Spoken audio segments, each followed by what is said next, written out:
Good morning, everybody, and welcome back to Herbies Garage. Today we're doing my very first ride on the 1996 Yamaha Wolverine 350 4x4. I've rode it around the yard just a little bit, but this is going to be my first ride out to where I could go through all the gears and all that kind of things. So it's early morning, it's still cold. So I'm going to put my phone GPS on here, not to do like a top speed run or anything like that, but just to do a check on the mile per hour. I kind of like to see how, fast this thing goes for when it cruises. Turn the gas on. We'll pull the choke out a little bit because I know it's cold. I'll start it up. I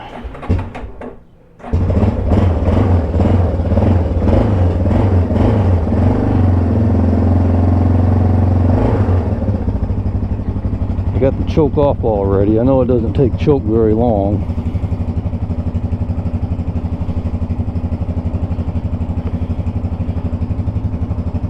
Go ahead and get my gloves on here.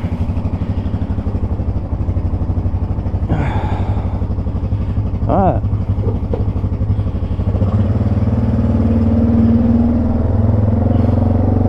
One of the things I want to see is I want to see if it'll go through all the gears. Like I said, I've rode it around the yard a little bit, and I've gone first and second, and I've hit reverse.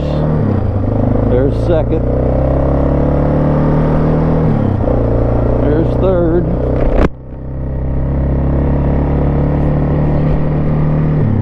There's fourth. I'll have to wait till I get out there to get a little bit longer stretch to hit fifth.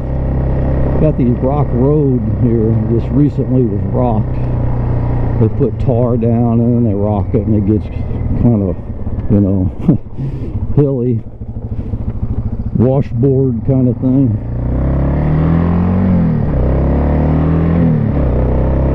And I'm just going to take it my local roads here. I kind of live out in the city country, I guess you'd say. So I'm just going to take it down and go on a side road out here by the cornfields and let it stretch its legs a little bit.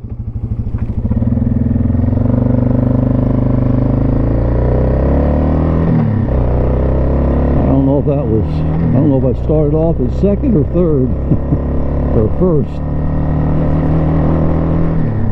I'm so used to having a gear indicator.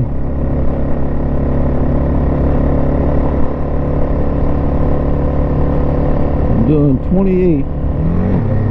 Oop, that was fourth. And then that's fifth. Fourth, third, second, first. Boy, it's geared pretty low. Let's start off with 0. I'm not going to go for top speed or 0 to 40 or anything like that. I'm just going to ride. Second, third, fourth. Well, the gears are pretty close together. Of course, I guess they would be for an off-road vehicle. There's fifth. For these tires being kind of a knobby tire, pretty aggressive tire, it feels pretty smooth on the road. Let's see if I get it up to 40. Oh yeah, easily.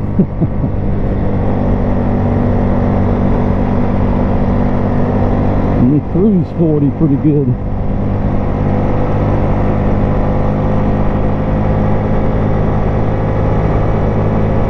I just barely have the throttle open. Boy, this thing's running really good.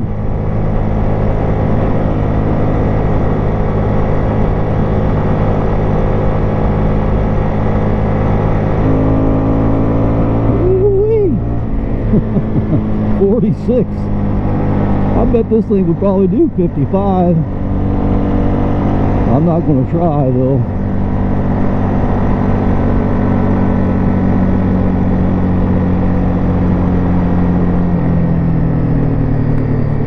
Maybe in a future video, but not today. Third, second, make sure nobody's behind me. First. One thing I noticed about this is you got to have a football field to turn around in. It doesn't have a very tight turning radius, that's for sure. Second, third, give us some gas. Fourth, fifth. Oh, it's got some good acceleration. This is going to be a really nice four-wheeler. Cool thing about it is, I've mentioned this in previous video, but it doesn't smoke at all. I love that part. It doesn't use any oil. So that's great. In case you're wondering how I got this running so well, I mentioned it on another video. But in case you haven't seen it, this has a Chinese carburetor in it. The original Mikuni, I took it out and cleaned it and everything, but it was missing a couple parts. So the Chinese carb that came with it, it didn't run real well. Even after I got everything done on the engine and intake boot and all that kind of stuff fixed, it still kind of fell on its face whenever you went from idle and to transition into the pilot jet. So I knew the pilot jet was too small. I didn't have any more pilot jets for this carburetor for this bike. So I thought, well, I know that the factory jetting usually works real well as long as you don't have any big modifications done, which this one doesn't. So I thought, you know, I'm just going to go ahead and see if it's possible that I could switch the jetting from the original into the Chinese carburetor. Well, I compared them side by side, and boy, they look so similar in every way. Of course, there is some differences, but I went ahead and switched over the original Mikuni main jet, pilot jet, the float, the slide and needle, and that was it. And I'm telling you what, I didn't even have to adjust any. Oh, I have the idle screw set, the air fuel mixture set at 2 turns out, or maybe 2.5. I think I turned it out an extra half turn. So I have it set at 2.5 turns out, and this thing runs perfectly. It has no hiccups at all. Idles perfectly. So if you have one of these, you have a Chinese carburetor, and you still have the original Mikuni, you can do that yourself, and it works perfectly. Okay, I'm going to park it here, and I'm just going to show you, do a little walk around on it. And as you can hear, it's idling fantastic, running fantastic, and it's nice and smooth. It's a good looking machine too. I did do a couple of things that I don't have mentioned on any other video. Just recently, I removed the swing arm. On top of everything else that I did, I removed the swing arm, and I took the bearings out to check them. I knew they were okay because it didn't have any slop or play in it, didn't make any noise, so I just wanted to lubricate them.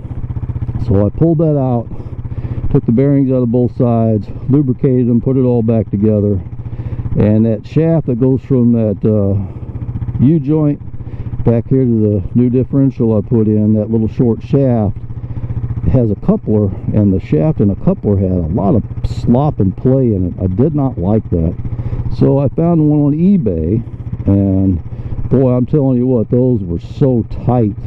They were like brand new. So I put that in there. That made a world of difference too. So I don't know if there's anything else that this Wolverine needs other than some time out riding. As you can see, I've got a working winch on it now. I put that on it as well, 3,500 pounds. Don't know if I'll ever need it, you know. I don't really probably get out to get too aggressive and stuff like that, but you never know. I had one time. Me and the wife went out to this place and I got it stuck, and I was going to pay somebody to pull me out because I didn't have a winch. And this guy came with this great big old thing, had a huge paddle wheel, 4-wheel drive. Mine was only 2-wheel drive, and said, I'll pull you out of there. Man, he went through the worst part of that swamp, hooked to me, and away we went. So I was pretty impressed. Well, let me show you this reverse works on this as well.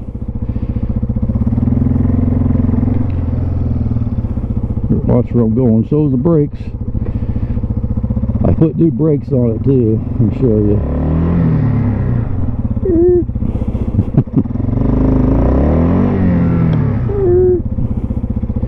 Works good.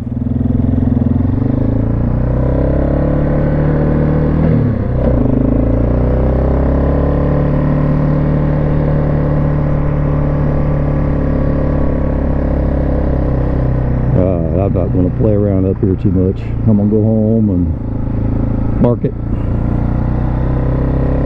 I just wanted to get it out and show you guys how nice this machine is once it's done.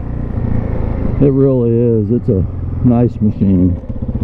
Now, I spent way more money than I was anticipating on it. Of course, I went through everything on this machine, pretty much. Fortunately for me, the wiring was good. The bushings in the A-frame and all that kind of stuff was good. It had some good points about it, but it had a lot of points on it that needed fixed. I mean, it wasn't too far from being a parts bike, actually.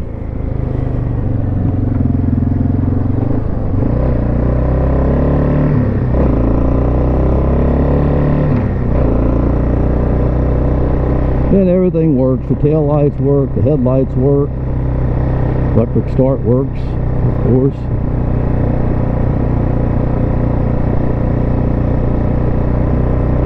I'm very pleased with it. Like I say, I spent more money than I wanted to on it. I spent probably, after it's all said and done, probably close to $2,200–2,300, $2,250 probably.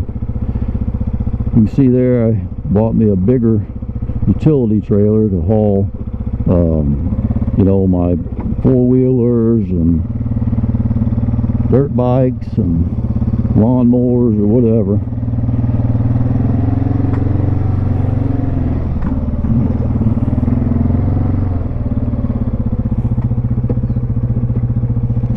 Let's put it up.